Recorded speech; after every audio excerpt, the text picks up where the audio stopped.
দুনিয়াতে চলতে গেলে দুঃখ কষ্ট হয় না? যারা ঈমান নিয়ে চলে ওদের দুঃখ কষ্ট বেশি হয়। তা আল্লাহ বলছেন টেনশন করো না, কষ্ট পেও না, তোমার রব তোমাকে ছেড়ে দেননি। ওয়ালা সাউফা ইউতিকা রাব্বুকা ফাতারদা, তোমার রব তোমাকে শীঘ্রই দান করবেন আর তুমি সন্তুষ্ট হয়ে যাবে। আলাম ইয়াজিদকা ইয়াতীমান ফাআওয়া, আল্লাহ বলছেন আল্লাহ কি তোমাকে এতিম রূপে পাননি? এরপর আল্লাহ কি তোমাকে প্রতিপালন করে বড় করেননি? ওয়াজাদাকা দাল্লান ফাহাদা, আল্লাহ কি তোমাকে পথভ্রষ্ট পান নাই? তোমাকে আল্লাহ পাক হেদায়েত দেন নাই? তো আল্লাহ যে এগুলো করেছেন সে আল্লাহ তোমাকে পরকালে ইনশাআল্লাহ ভালো রাখবেন। ফাআম্মাল ইয়াতীমা ফালা তাকহার, তো তুমি এতিমদের প্রতি কঠোর হয়ো না। ওয়া আম্মাস সাইলা ফালা তানহার, কেউ চাইলে তার হাতকে খালি ফিরিও না, ধমক দিও না। ওয়া আম্মা বিনিআমাতি রাব্বিকা ফাহাদ্দিস, তোমার রবের এই সমস্ত নিয়ামতগুলো তুমি মানুষের কাছে বর্ণনা করতে থাকো। এরপরের সূরা দিকে খেয়াল দেখবেন, সূরা আলাম নাশরাহ লাকা সাদরাক, মনে হয় দুটো একটা আরেকটার সাথে পেয়ার। আলাম নাশরাহ লাকা সাদরাক, আমি কি তোমার হৃদয়কে প্রশস্ত করে দেই নাই? ওয়াদা'না আনকা ওয়িজরাক, তোমার বোঝাগুলো হালকা করিনি? কাকে বলছেন এগুলো আল্লাহ পাক? রাসূলুল্লাহ সাল্লাল্লাহু আলাইহি ওয়াসাল্লাম। তো যে মানুষটা জান্নাতে যাবে নিশ্চিত, এবং যিনি জান্নাতের দরজা না খুললে জান্নাতের দরজা কারো জন্য খোলা হবে না। যে মানুষটা হচ্ছে ভদ্র, স্মার্ট, বিচক্ষণ, কোনো মানুষ পৃথিবীতে নাই। সকল ধর্মের মানুষ মানে এটা। কিছু আছে শয়তান, মানুষ টুপি শয়তান, এরা মানে না, বাট দেখবেন ম্যাক্সিমাম মানুষই মানে, হোক বা খ্রিস্টান বা হিন্দুইজম বা মুসলিমরা তো মানেই, সবাই মানে। এই মুহাম্মদ সাল্লাল্লাহু আলাইহি ওয়াসাল্লামের মতো স্মার্ট, বিচক্ষণ, ভদ্র, সুচরিত্রের মানুষ পৃথিবীতে কোনোদিন আসেও নি, আসবেও না। তো সেই নবীর জীবনটা আপনি পড়ে দেখবেন, আর রাহিকুল মাখতুম বইটা, যে চড়াই আর উতরাই, খালি দুঃখ, কষ্ট, যন্ত্রণা, লাঞ্ছনা, কন্টিনিউয়াসলি। আমাদের নবী সাল্লাল্লাহু আলাইহি ওয়াসাল্লাম তো 1 মাস শান্তিতে ঘুমানো নাই নবী হওয়ার পরে। যখন তিনি মারা যান, ফাতিমা রাদিয়াল্লাহু আনহার কথা মনে আছে না? কানে কানে কি জানি বললেন। তখন আমাদের নবী একটা কথা বলেছিলেন, আমি এই বয়সে সে কথাটা বুঝি, মাদ্রাসা লাইফে, ইউনিভার্সিটি লাইফে বুঝিনি। নবীজি বলেছিলেন তার মেয়েকে, ফাতিমা রাদিয়াল্লাহু আনহা তার কষ্ট দেখে কান্নাকাটি শুরু করলেন। আমাদের নবীজি তাকে কাছে ডেকে বললেন কানে কানে যে কি জানি একটা বললেন। তারপর ফাতিমা রাদিয়াল্লাহু আনহা চুপ করে গেলেন। তো পরে জিজ্ঞাসা করা হলো কি বলেছিলেন? তিনি বললেন, আল আব্বাজান বলেছেন আজকের পর তোমার আব্বার কোনো কষ্ট থাকবে না, আর তুমি আমার পরিবারের মধ্যে সবার আগে আমার সাথে সাক্ষাৎ করবে। এই যে আজকের পর আমার আব্বার আর কোনো কষ্ট থাকবে না, এর মানে বোঝেন, মানে সারাটা নববী জীবন কত যে কষ্ট নবী সাল্লাল্লাহু আলাইহি ওয়াসাল্লামকে সহ্য করতে হয়েছে। আজকে জান্নাতে যাওয়ার দিন, আজকে আর তোমার আব্বার কোনো কষ্ট থাকবে না। এই মানুষটার যদি এই অবস্থা হয় তাহলে আমরা কি?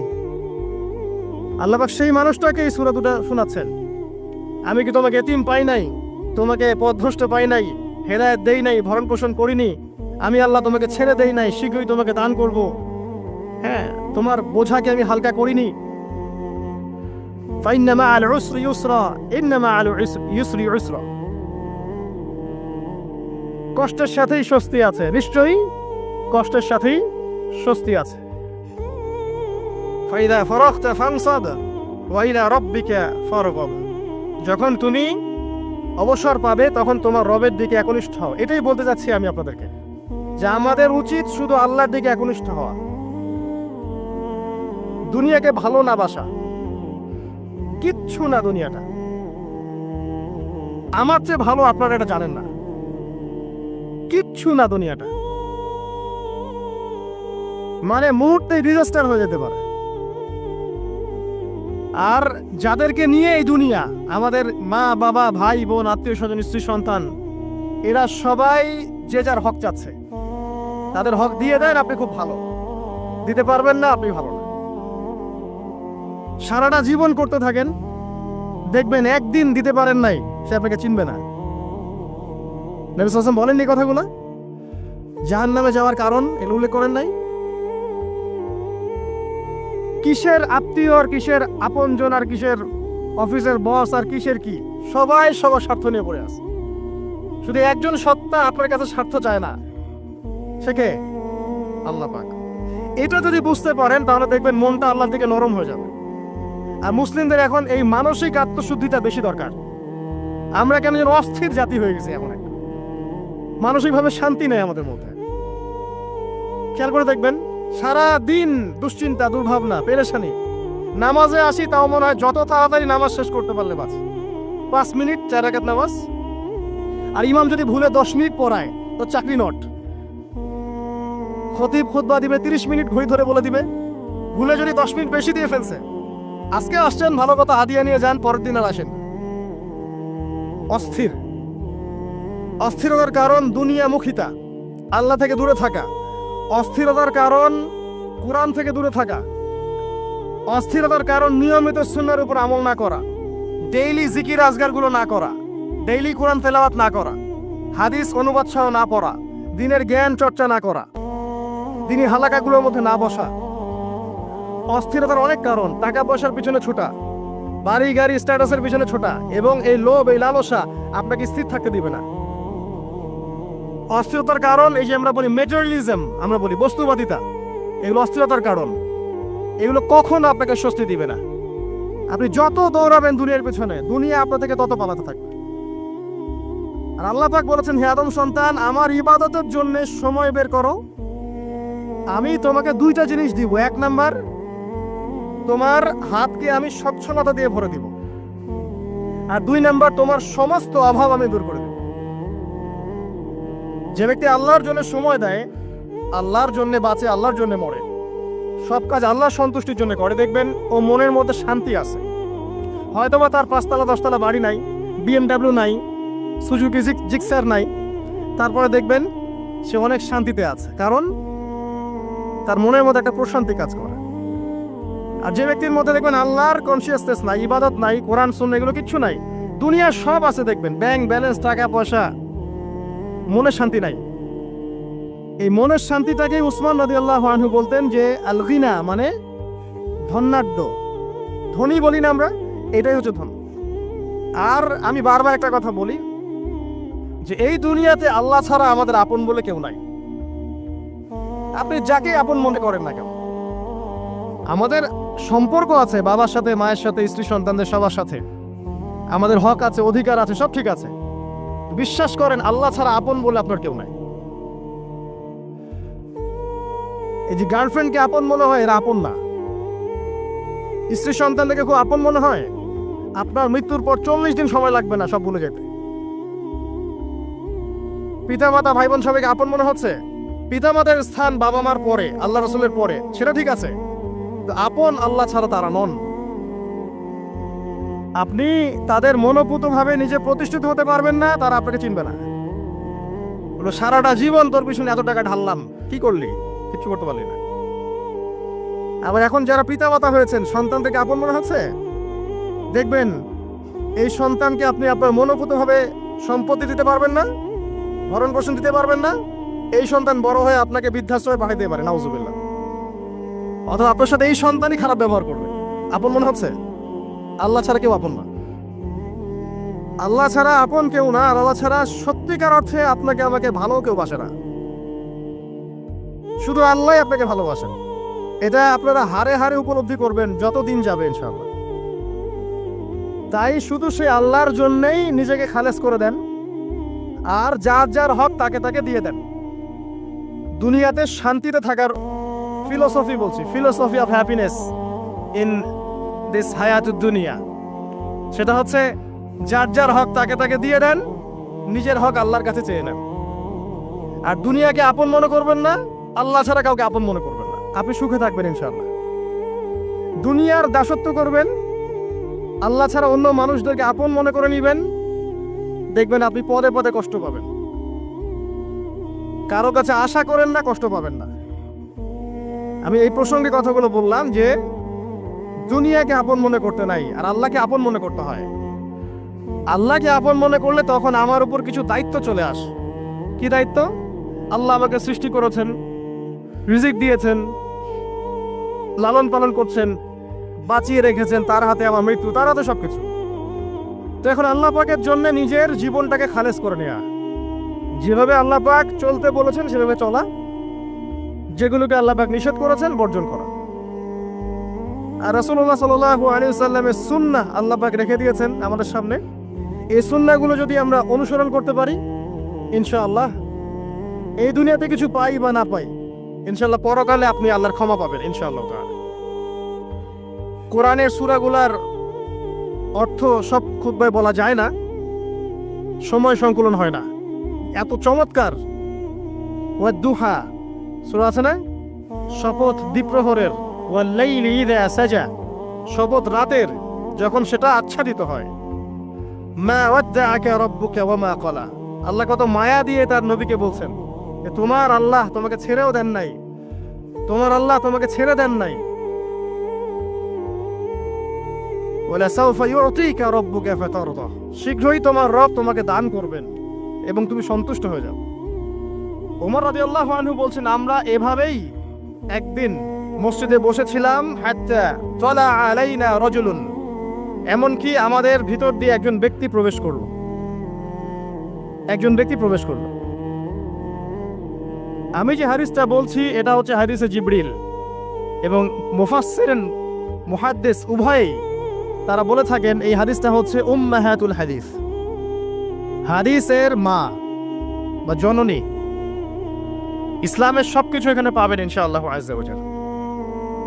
হাত্তা তালা আলাইনা রাজুলুন, এমনকি একজন ব্যক্তি প্রবেশ করলেন, শাদীদুল বায়াদিস সিয়াব, তার কাপড়টা ছিল অত্যন্ত চকচকা ধবধবে সাদা, ওয়া শাদীদুস সাওয়াদিশ শা'r, এবং তার চুলগুলো ছিল প্রচন্ড কালো, কুচকুচে কালো, অনেকটা আমাদের এই ভাইয়ের মতো।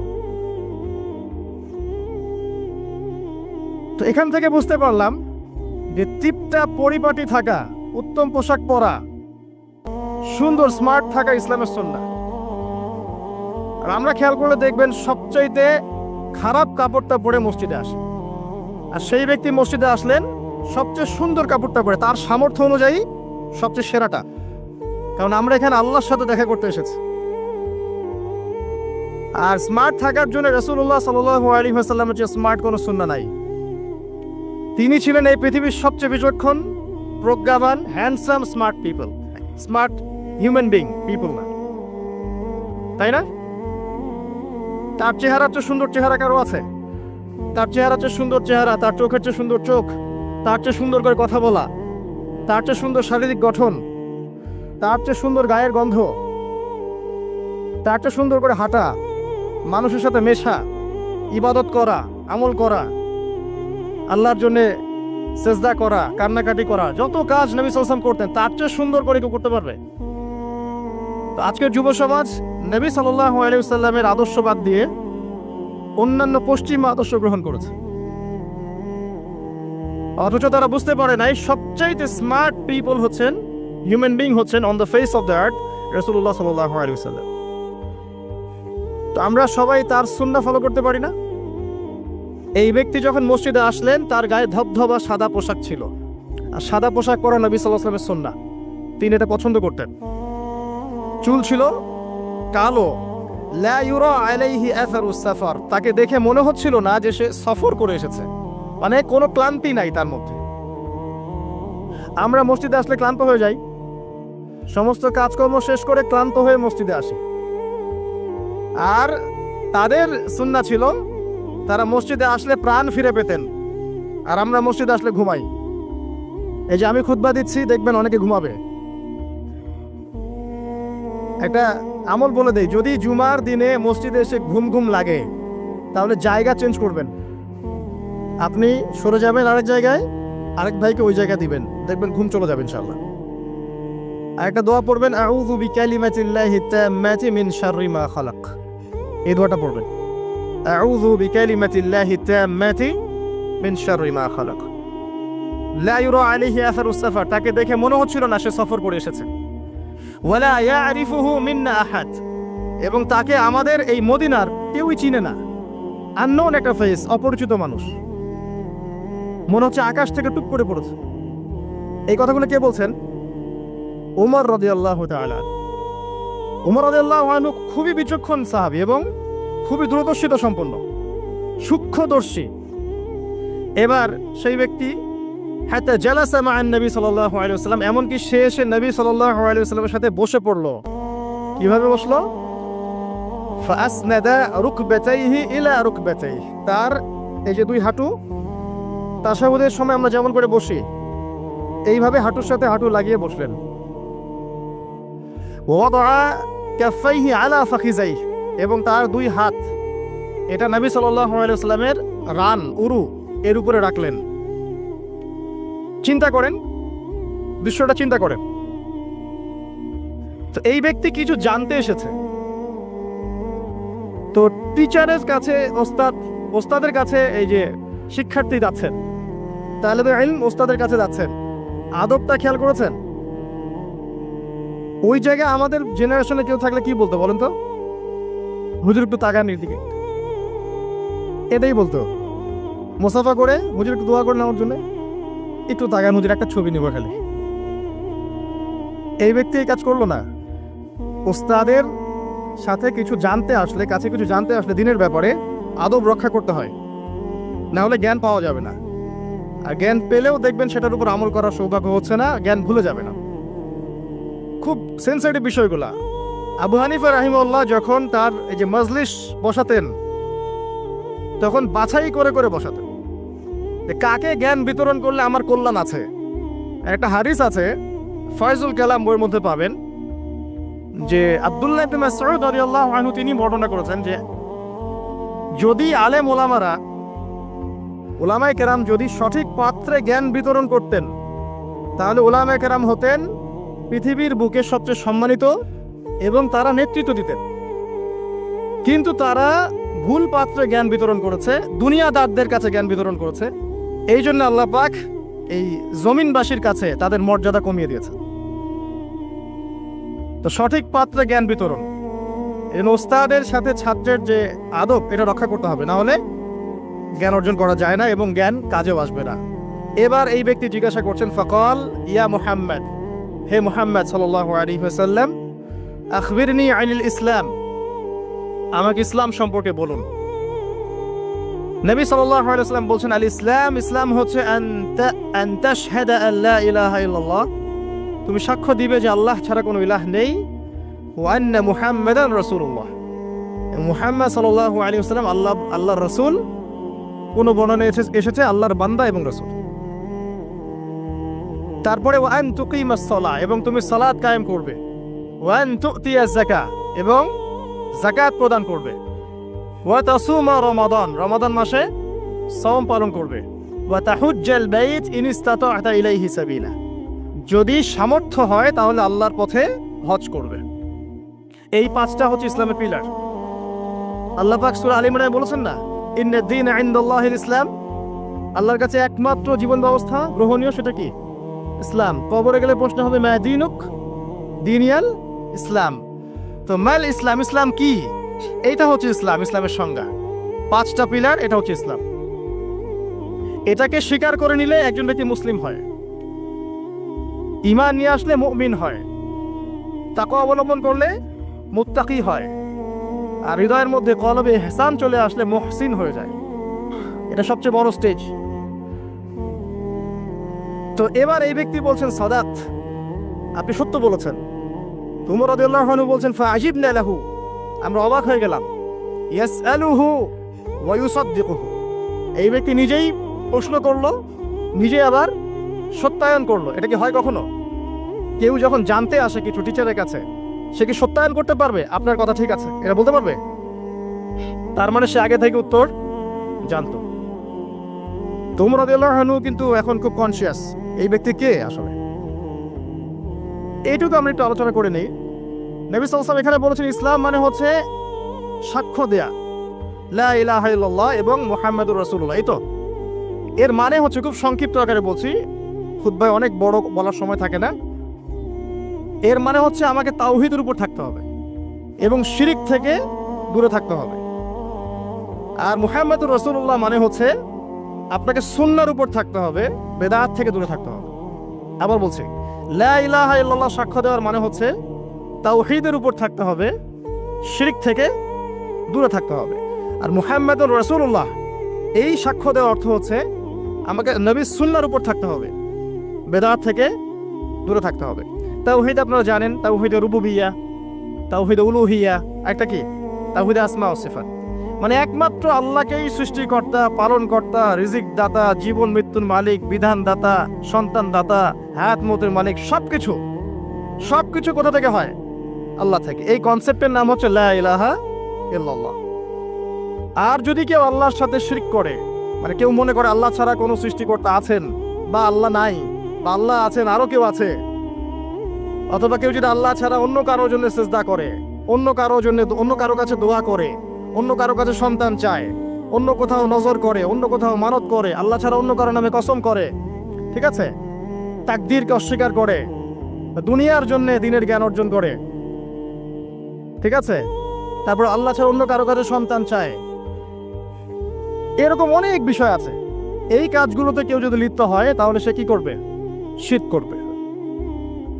তো এই হলো সংক্ষিপ্ত আকারে বললাম, আপনার তাওহীদ এর উপর থাকতে হবে, লা ইলাহা ইল্লাল্লাহ, তখন শিরক করা যাবে না।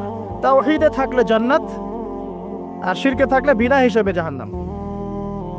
কারণ নবী আল্লাহ রাব্বুল আলামিন সূরা নিসার মধ্যে বলেছেন, ইন্নাল্লাহা লা ইয়াগফিরু আন ইউশরাকা বিহি, আল্লাহ পাক শিরক করার গুনাহ মাফ করেন না, ওয়া ইয়াগফিরু মা দুনা যালিকা লিমান ইয়াশা, এছাড়া অন্য যে কোনো গুনাহ আল্লাহ পাক যাকে ইচ্ছা মাফ করে দিবেন। কিন্তু শিরক করার পরে বিনা তওবায় যদি মারা যায়, এই গুনাহ মাফ হবে না। এই জন্য শিরক থেকে সর্বোচ্চ সতর্ক থাকতে হবে। আরেকটা বিষয় কি, মুহাম্মদুর রাসূলুল্লাহ, যখন মুহাম্মদুর রাসূলুল্লাহ বলেছি, তার মানে আমার নিজের ইচ্ছায় ইসলামের মধ্যে কোনো আমল করার ইখতিয়ার নাই। আমি চাইলেই নামাজ পড়তে পারবো না, চাইলেই রোজা রাখতে পারবো না, চাইলেই হজ করতে পারবো না, যাকাত দিতে পারবো না, আমি কিছুই করতে পারবো না ইসলামের মধ্যে। যেটাই করব সেটা রাসূল সাল্লাল্লাহু আলাইহি ওয়াসাল্লাম, সাহাবায়ে কেরাম তাদের থেকে প্রমাণিত থাকতে হবে। মানে আমি এই জুমার নামাজ 3 রাকাত পড়তে পারবো না, পারবো? যদি বলি নামাজ তো খুব ভালো কাজ, 2-এর জায়গায় 3 পড়লে সমস্যা কি? নামাজ বাতিল হয়ে যাবে। কারণ নবী সাল্লাল্লাহু আলাইহি ওয়াসাল্লাম 2 রাকাত পড়েছেন, আপনাকে 2 রাকাতই পড়তে হবে। আবার যদি বলি 1 রাকাত পড়বো, হবে? মুহাম্মদুর রাসূলুল্লাহ মানে প্রতিটা আমল নবী সাল্লাল্লাহু আলাইহি ওয়াসাল্লাম যেভাবে করেছেন সেইভাবে করা। তার কথার সাথে তার কাজের সাথে যদি কারো কথা কাজ মিলে যায়, সেটা গ্রহণ করতে কোনো সমস্যা নাই। কিন্তু তার কথার সাথে তার কাজের সাথে যার কথাই মিলবে না, সেটা গ্রহণ না করাই আপনার উপর ওয়াজিব। এক কথায় আমাদের ইবাদত বন্দেগী করার, দিনের পথে চলার একমাত্র আদর্শ মানদণ্ডকে মুহাম্মদ সাল্লাল্লাহু আলাইহি ওয়াসাল্লাম, এটাই হচ্ছে মুহাম্মদুর রাসূলুল্লাহ। এরপরে বলেছেন আন তুকিমাস সালাহ, সালাত কায়েম করতে। সালাত কায়েম মানে খুব শর্টকাটে বলছি, আল্লাহ যেন সবাইকে তৌফিক দেন, আমাকে সহ আপনাদের সবাইকে 5 ওয়াক্ত সালাত জামাতে পড়ার চেষ্টা করতে হবে। যদি মিস হয়ে যায়, যখন ঘুম থেকে উঠবেন পড়ে নেবেন। সফরে আছেন, জমা করে নেন, কসর করে নেন। বা আপনি ভুলে গেছেন, যখনই মনে পড়বে তখনই পড়তে হবে, পড়তেই হবে। বা অ্যাটলিস্ট আপনি কোনো কারণে আসতেই পারছেন না, কোনো সমস্যা আছে, বাসায় অ্যাটলিস্ট জামাত করে পড়ে নেন, নামাজ মিস দেওয়া যাবে না। আমাদের দেশে মুসলিমদেরকে নিয়ে বড় বড় কথা বলার সময় নাই এটা এখন, কারণ আমাদের দেশে মুসলিমদের মধ্যে 90% নামাজ পড়ে না। 5 ওয়াক্ত নামাজ জামাতে পড়েন না 90% মুসলিম। অতএব বেনামাজি মুসলিমদেরকে নিয়ে আপনি খেলাফত কায়েম করবেন নাকি? তো বেসিক কাজগুলো আগে বেশি ইম্পর্টেন্ট। এছাড়া একটা বিষয় আছে, নামাজ সঠিক ওয়াক্তে পড়া। অনেক সময় দেখা যায় ওয়াক্ত চলেই যাচ্ছে, নামাজের কোনো হুঁশ নাই। আল্লাহ পাক হেফাজত করুন আমাদেরকে, সঠিক ওয়াক্তে নামাজ পড়া এবং রাসূলুল্লাহ সাল্লাল্লাহু আলাইহি ওয়াসাল্লামের সুন্নাহ মতো নামাজ পড়া। 3G 4G নামাজ চলবে না, 5 মিনিটে 4 রাকাত নামাজ শেষ, এটা রাসূলের সুন্নাহ ছিল না। কিন্তু একটা বিষয় হচ্ছে জায়েজ হয়ে যাবে, একটা হচ্ছে সুন্নাহ, দুটার মধ্যে অনেক পার্থক্য আছে। কুলি না করলে ওযু হবে না, কুলি যদি না করি ওযু হবে না। ওযুর ফরজের মধ্যে কুলি আছে, কুলি না করলে ওযু হয়ে যায়, কিন্তু সুন্নাহ মতো ওযু হবে না, হবে? একটা জিনিস হচ্ছে জায়েজ, একটা হচ্ছে সুন্নাহ। আপনি কোনটা নেবেন? সুন্নাহ। মুহাম্মদুর রাসূলুল্লাহ কে বলেছে? আমরাই তো বলেছি। অতএব প্রত্যেকটা কাজ তার সুন্নাহ মতো হতে হবে। তিনি নামাজ পড়তেন ধীর স্থির ভাবে, তাই না? তাড়াহুড়া করে, ধীর স্থির ভাবে, সূরা কেরাত ঠিক মতো করে, রুকু সাজদা সুন্দর মতো করে, খুশু হুজুর সাথে বিনয়ের সাথে এভাবে সালাত পড়ার পরেই দেখবেন এই জাতি সফলতা অর্জন করছে, তার আগে হবে না।